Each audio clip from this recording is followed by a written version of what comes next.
Mi querido hermano Abel, vamos a orar para estudiar la palabra de Dios. Oremos. Te damos gracias, Dios, porque tú nos has creado y nos has modelado a tu imagen. Amén. Gracias, Señor, porque tú has transmitido la cultura celestial en nuestras vidas. Amén. Dirígenos y haznos tus hijos en el nombre de Jesús. Amén. Te invito a ver a que abra tu Biblia en el libro de Génesis capítulo 1. La Biblia relata que Dios es el creador de los cielos y la tierra. La Biblia dice que en el principio creó Dios los cielos y la tierra. Queda claro que entonces que los seres humanos hemos sido creados con un propósito, el propósito de Dios. Y Dios quiere transmitirnos una cultura, la cultura celestial. Amén. ¿Sabe que en hebreo la palabra kol significa hablar y Torah significa ley?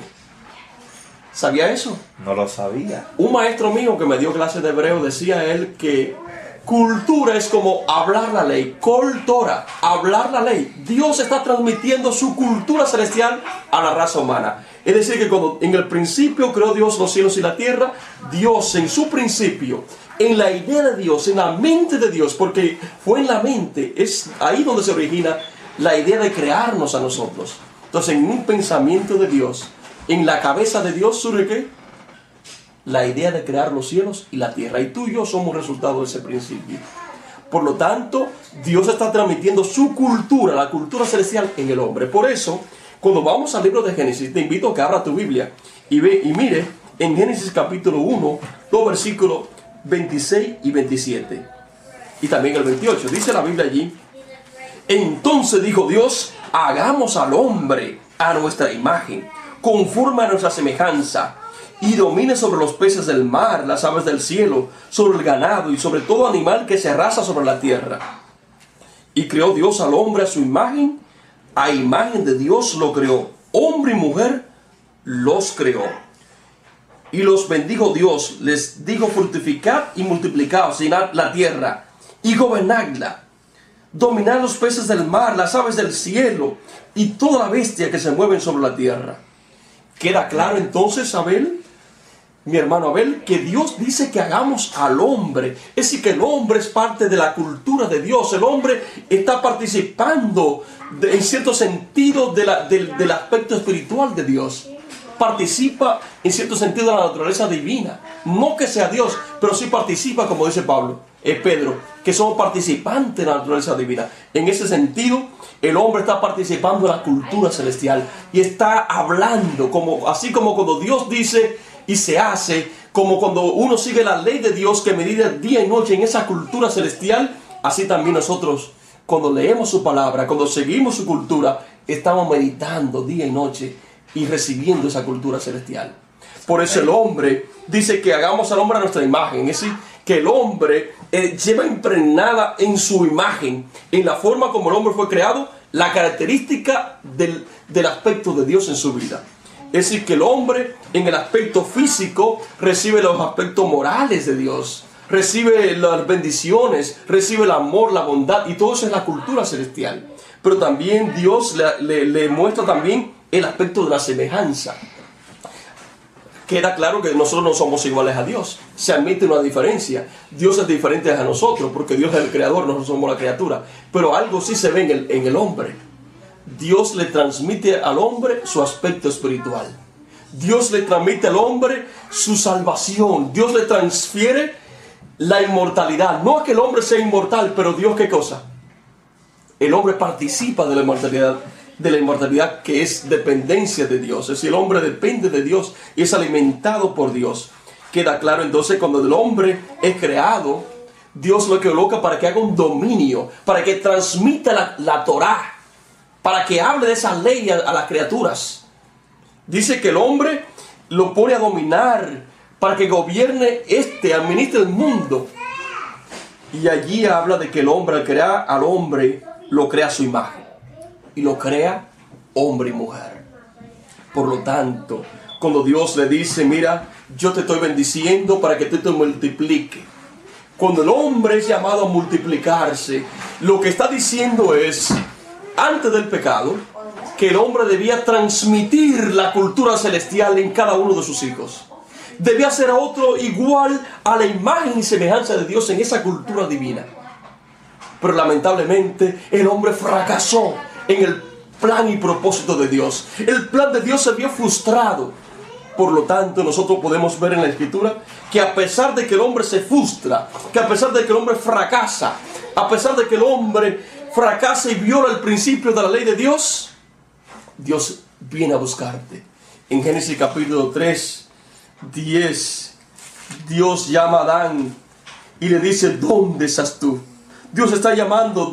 3:9, ¿dónde estás tú? No importa que hayas pecado, no importa que te hayas separado de Dios, no importa lo bajo, lo profundo, lo lejos que tú te hayas ido de Dios, el Señor te quiere rescatar para que vuelva a la cultura celestial. Amén. Mi hermano mío, hay una cultura divina, hay una cultura de Dios.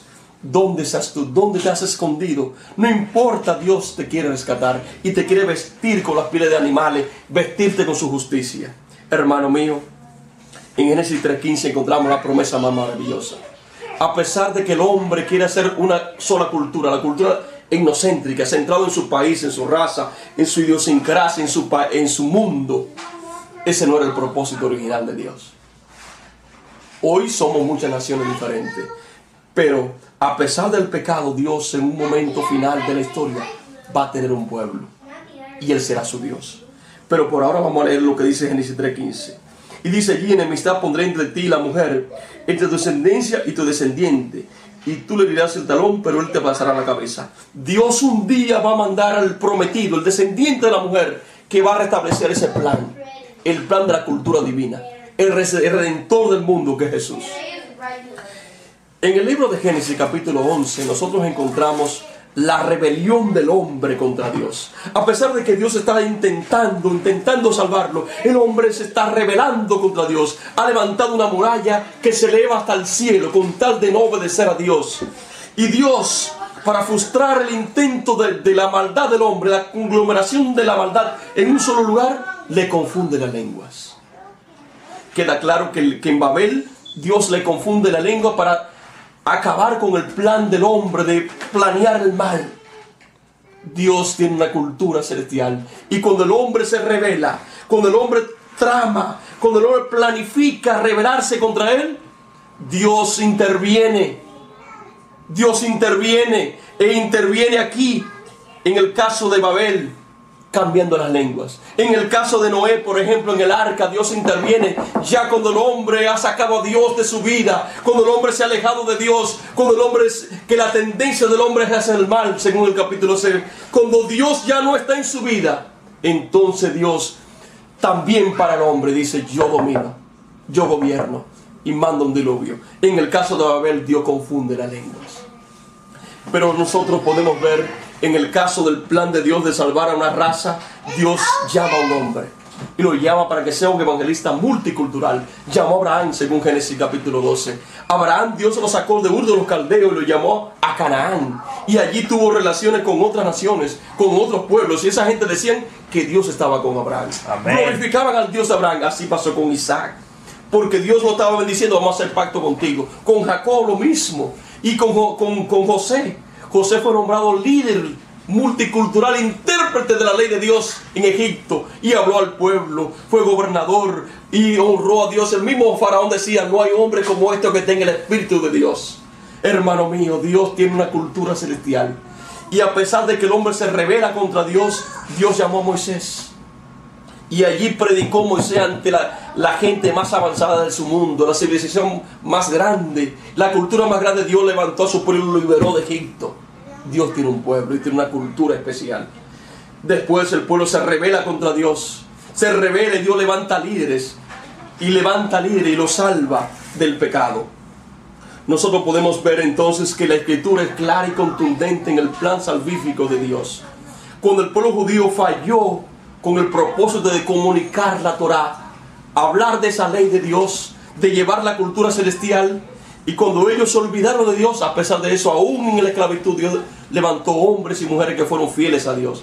Por ejemplo, Daniel. Daniel fue un líder multicultural, transcultural, porque habló en otros idiomas en Babilonia, y el rey Nabucodonosor reconoció que el Dios de Daniel era el Dios que gobernaba sobre la tierra. Amén. Así pasó con Esdras, con Nehemías, con Jonás y con cualquier otro que aparece en la Biblia.